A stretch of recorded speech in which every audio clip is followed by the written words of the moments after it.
मी 3 वर्षापासून परीक्षा देतोय आणि 4थ्या वेळेस तर काही आजारामुळे माझं ह्या वर्ष पूर्ण वाया गेलं. नीट पेपर फुटीनंतर संपूर्ण महाराष्ट्रातच नव्हे तर देशभरात खळबळ निर्माण झाली. लाखो विद्यार्थ्यांना पुन्हा परीक्षेला सामोरं जावं लागलं. अनेक विद्यार्थ्यांनी आत्महत्या केली.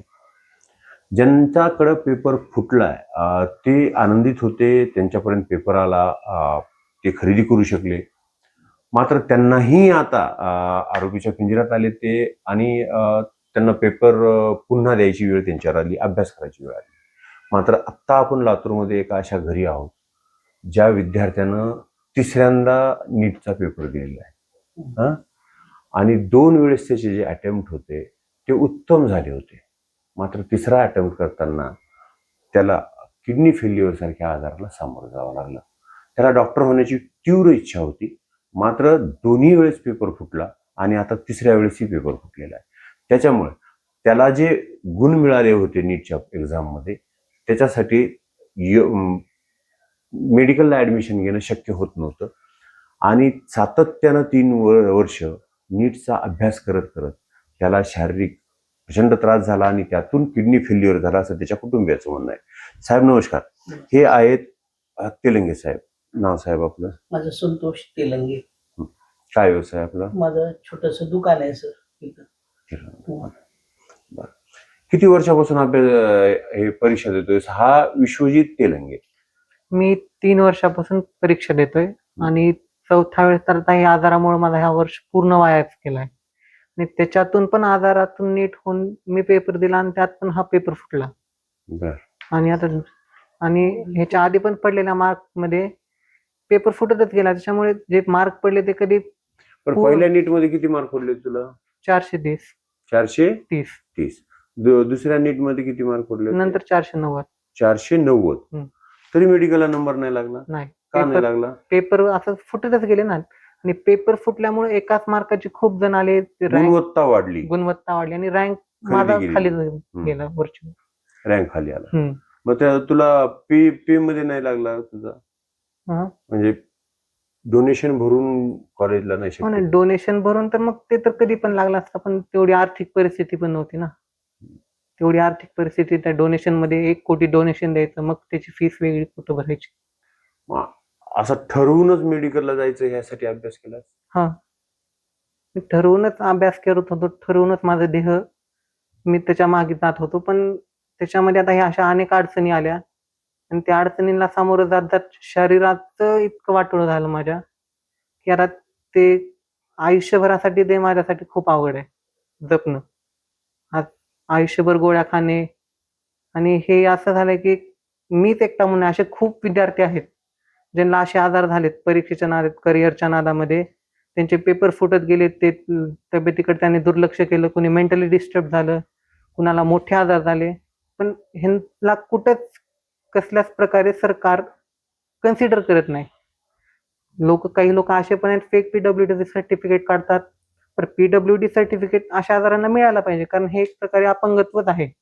लाईफ टाइम त्यांना कशाचा सपोर्ट लागणारच आहे, त्यांना कोणतरी काळजी घेणारा लागणारच आहे.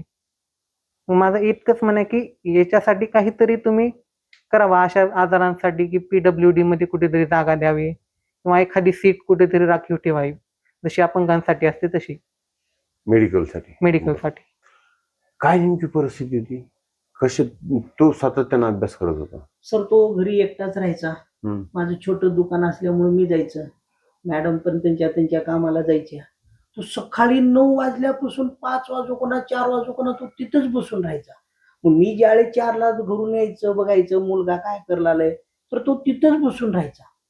मग त्याच्यामुळे त्याचं आता तर एकच बनायचं, मी वेळेस होणार, लागणार म्हणजे लागणार. आणि तसं पाहायला गेलं तर सर 4-5 वर्षाच्या खाली 500-490ला सेमीला पण लोक लागले. तर ज्यावेळेस हे नेट फुटत चालला पेपर, त्यावेळेसच आज रँक वाढत गेला आणि हे त्यांचेच लोक लागत गेले. आज गरीबाचं कुठं काही नाही, गरीबाचं लेकरू कष्ट करायचं आणि मरायचं एवढंच आहे सर. ह्याच्यात दुसरं काहीच नाही आणि हेच होत राहणार. हे मला तर हा नेटवरला असं झालंय, हा मुलाची जिद्द असल्यामुळे मी काहीच करू शकणार नाही. पूर्णच्या पूर्ण आता किडनी तुम्हाला डोनर मिळाला, घरचाच डोनर होता, तो नशिबानं सर, नाहीतर आज काय होती माझी कंडिशन. भेटला तो नसीब आहे, हम्म. नता नाही सर. आज मी कसं लेकराला माझ्या तळ हातावर आणलं होतं माझी मला माहित आहे सर. हे व्यथा सांगूच शकत नाही आणि ह्याच्यात गव्हर्नमेंट बरोबरी करूच शकत नाही सर. फक्त ह्या नेटच्या आणि ह्या पेपर फुटी सिस्टमच्या गोंधळामध्ये माझं लेकरू आज सत्यानाश आहे सर. मला हेच म्हणायचं, ह्यांच्या भोगळ कारभारामुळं आज माझं लेकरू जीवावर गेला. पेपर फोडणारे आता विशेष असं आहे की जे सिद्धिविनायक बाल रुग्णालय आहे त्या ह्या इमारतीपासून 3 इमारती सोडून किती दुर्दैवी गोष्ट आहे की जे पेपर फोडणारे लोक आहेत त्यांना अनेक गुणवत्ता नसलेल्या मुलांना ते बूस्ट करतात, गुणवत्ता वाढवून देतात. त्यामुळे खरी गुणवत्ता काय होते अशी दबून जाते आणि या आजारामुळे त्यांची आर्थिक स्थिती तर पूर्ण खराब झालेलीच आहे.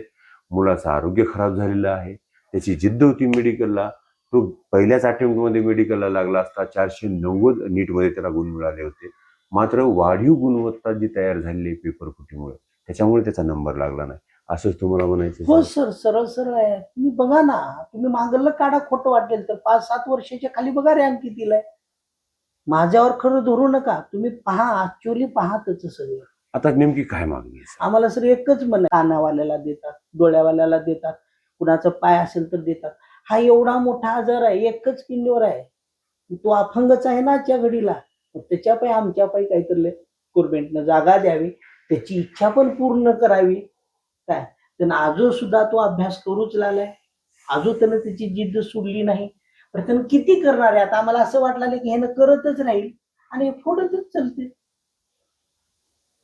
हेच चालणार आहे सर. त्या काळात काहीच होणार नाही दुसरं. जिसकी लाठी उसकी भैंस. लातूर पॅटर्न मधली ही 2 स्पष्ट चित्र आहेत. एक चित्र जिद्द घेतलेल्या मुलाची आहे ज्याची शारीरिक अवस्था हळूहळू खराब होत गेली, किडनी फेल्युअर झालं, तरीही त्याची जिद्द आहे की मला डॉक्टर व्हायचं आणि त्या अनुषंगाने त्याचा अभ्यास चालू आहे.